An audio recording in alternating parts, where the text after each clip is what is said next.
Rob, just as Amazon launches its brand new smartphone, we have BlackBerry emerging phoenix-like from the ashes of what was a terrible couple of years. Quite good numbers this morning. Tell me more about them.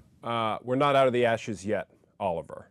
Superficially, good numbers in three ways. Phone revenue was up from last quarter.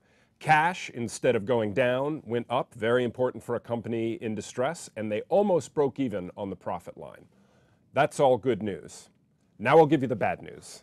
The bad news is the reason cash went up is because of a big tax refund and they sold some real estate. There is a difference between selling more phones to retailers, which is what BlackBerry does, and retailers selling more phones to customers. And on the latter point, customers are still buying a lot less BlackBerries. So in terms of cash, in terms of phones, this is still a company in decline.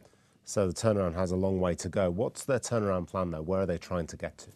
So we're used to thinking of BlackBerry as a kind of monolithic smartphone company.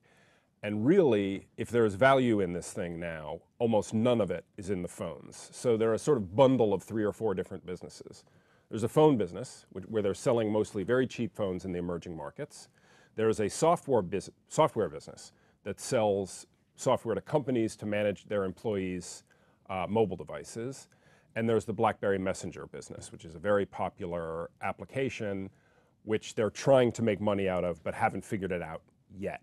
So what you're paying for, this is about a $5 billion company, is pile of cash, messenger business, software business, a little bit of phones. So the pile of cash, the $3 billion, underpins that valuation. But what are they going to do with the cash? Are they going to return it to shareholders, or are they going to fritter it away on startups? They're going to fritter it away on startups. They've promised to only burn about $500 million this year, and they think they'll be break even next year. But they have not said a word about returning the excess to investors. And in a chancy business like communications technology, you can see why you might like to have a couple of extra $1 billion hanging around.